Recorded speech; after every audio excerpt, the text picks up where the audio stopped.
जी। तो सबसे पहले जो स्टेम सेल है उससे क्या सेल, कौन से सेल्स बनते हैं, हेमेटोमाइलोब्लास्ट। तो यहीं से हम स्टार्ट करेंगे। हेमेटोमाइलोब्लास्ट या माइलोब्लास्ट सिंपली भी कह सकते हैं, माइलोब्लास्ट। तो लेट्स सपोज कि this is myeloblast cell, okay. या मैं मेंशन कर रहा हूं ये माइलोब्लास्ट है।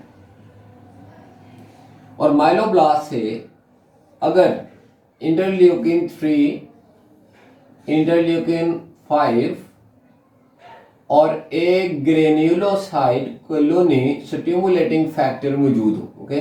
एक ग्रेन्युलोसाइट कॉलोनी स्टिमुलेटिंग फैक्टर अगर मौजूद हो तो फिर क्या बनेंगे, एग्रेनुलोसाइट्स बनेंगे। और एग्रेनुलोसाइट्स कौन से हैं, मोनोसाइट्स, ओके। तो यहाँ पे कौन से सेल बनेंगे, यहाँ एक और मैं सेल बनाता हूँ ये। तो इस सेल को कहते हैं मोनोब्लास्ट, ओके। माइलोब्लास्ट से इन फैक्टर्स के जेर असर ये जो सेल डिफरेंशिएट हो रहा है इसको कह रहे हैं मोनोब्लास्ट। सेकेंड स्टेज पे यानी डिफरेंशिएशन के नेक्स्ट स्टेज पे monoblast will be converted into, तो इसका न्यूक्लियस ये थोड़ी बहुत कोई कंस्ट्रिक्शन के साथ यू शेप शक्ल अख्तियार कर लेता है और इसको कहते हैं pro monocytes, okay. And next very next stage में प्रो मोनोसाइट फर्दर जब डिफरेंशिएट होगा तो इसको कहेंगे मोनोसाइट, ओके। तो मोनोसाइट्स एग्रेनुलोसाइट्स सेल्स हैं, ओके। और एग्रेनुलोसाइट्स क्यों कह रहे हैं, क्योंकि इसके अंदर जो है साइटोप्लाज्म में कोई ग्रेन्यूल्स नजर नहीं आते, होते हैं ग्रेन्यूल्स, ओके। लिटरली ग्रेन्यूल होते हैं, लेकिन वो खास किस्म का जो स्टेन है, वाइट स्टेन, जिसके ऐसे वाइट ब्लड सेल्स कह रहे हैं, उसमें वो नजर नहीं आते। क्योंकि उस स्टेन से वो नजर नहीं आते, लिहाजा हम इन्हें एग्रेनुलोसाइट्स कहते हैं। जबकि जो दूसरे वाइट ब्लड सेल्स हैं, बेजोफिल, लाइक इयोसिनोफिल, लाइक न्यूट्रोफिल, उनमें ग्रेन्यूल्स नजर आते हैं, इसलिए उन्हें ग्रेन्युलोसाइट्स कहते हैं। अलबत्ता ग्रेन्युलोसाइट्स और ग्रेन्युलोसाइट्स दोनों में ग्रेन्यूल्स होते हैं, तो एक में नजर आते हैं, एक में नजर नहीं आते। और ये मोनोसाइट जब तक सर्कुलेटरी सिस्टम का हिस्सा रहेंगे तब तक इन्हें मोनोसाइट ही कहेंगे, लेकिन जब ये सर्कुलेटरी सिस्टम से किसी टिश्यू के अंदर चले जाएंगे और किसी टिश्यू में जाके रिटेन हो जाएंगे तो फिर इन्हें मोनोसाइट नहीं कहेंगे, बल्कि इन्हें क्या कहेंगे, मैक्रोफेजेस, ओके। जैसे अगर ये एल्व्यूलाई में जाके रिटेन हो जाते हैं तो इन्हें कहेंगे एल्व्यूलर मैक्रोफेज। या फिर अगर ये लिवर में चले जाते हैं जहाँ पे उन्हें कॉम्फर्ट सेल्स कहते हैं, और वगैरह वगैरह, वो अकॉर्डिंग टू डिफरेंट टिश्यू और डिफरेंट नेम्स हैं, उनके डिफरेंट फंक्शन है, ओके। जो नेक्स्ट हमारे पास सेल्स हैं ग्रेन्युलोसाइट, अब उनकी बात करते हैं। तो ग्रेन्युलोसाइट में सबसे पहले देखिए यहाँ पे कि पहले जो सेल, यानी ये कौन सा सेल है, माइलोब्लास्ट। और ये कहाँ से आया, स्टेम सेल से। मैं दोबारा यहाँ पे आपको रिकॉल करवा दूं कि ये स्टेम सेल से आया है और ये जो सेल है थे माइलोब्लास्ट कहते हैं, ओके। तो स्टेम सेल से पहले माइलोब्लास्ट बनेंगे इसी तरह ही, और माइलोब्लास्ट सेल्स जो है फर्दर जब ग्रेन्युलोसाइट में जाएंगे तो ये एग्रेनुलोसाइट्स की तरफ गए थे जिससे मोनोसाइट बने थे। यहाँ मैं लिख रहा हूँ ग्रेन्युलोसाइट, बल्कि मैं यहाँ पे लिख रहा हूँ कि अब हम जा रहे हैं ग्रेन्युलोसाइट्स की तरफ। तो ग्रेन्युलोसाइट जब हम बनाएंगे तो इसके लिए जो फैक्टर रिक्वायर है, जिससे यहाँ पे फैक्टर रिक्वायर थे एग्रेनुलोसाइट, यहाँ पे जो रिक्वायर है वो है interleukin 3, interleukin 5 and granulocyte colony stimulating factor. यानी वहां पे था एग्रेनुलोसाइट कॉलोनी स्टिमुलेटिंग फैक्टर, यहाँ पे ग्रेनुलोसाइट स्टिमुलेटिंग फैक्टर है। और यहाँ से जो ग्रेनुलोसाइट बनेंगे, सबसे पहले जो सेल बनेगा, लेट्स सपोज कि ये सेल बन रहा है, ओके। ये जो सेल है, इस सेल का नाम है इयोजिनोफिल प्रोमाइलोब्लास्ट। यानी यहां से जो सेल बनेंगे वो इयोजिनोफिल होंगे at the end after differentiation. तो ये उसकी सेकंड स्टेज पे, माइलोब्लास्ट के बाद इन फैक्टर्स की मौजूदगी में चेंज हो गया इयोजिनोफिल प्रोमाइलोब्लास्ट। और इयोजिनोफिल को इयोजिनोफिल क्यों कहते हैं, बिकॉज ये इयोसिन लवर है। इयोसिन जैसे कि आप जानते हैं ये स्टेनिंग डाई है रेड कलर की, और यहाँ पे रेड मार्कर ही मैंने इसलिए यूज किया था कि आपको याद भी हो जाए कि इयोजिनोफिल जो है ये रेडिश कलर की डाई है और ये एसिडिक डाई है। तो ये सेल बेसिकली एसिड लवर है, ओके। तो स्टेनिंग में ये एसिड को पकड़ लेते हैं। तो इसको ऐसे इन्हें इयोजिनोफिल कहते हैं। ओके, इयोजिनोफिल प्रोमाइलोब्लास्ट। नेक्स्ट स्टेज पे यही सेल, अब ये सेकंड जो स्टेज, थर्ड स्टेज है यहाँ पे, तो यहाँ पे समवट न्यूक्लियस इसका जो है वो कंस्ट्रिक्टेड है, कंस्ट्रिक्टेड न्यूक्लियस। ओके, यहाँ मैं मेंशन कर दिया कंस्ट्रिक्टेड न्यूक्लियस, बस somewhat, not nicely. Constricted nucleus के साथ ये जो सेल्स हैं इन्हें कहते हैं इयोजिनोफिल माइलोसाइट।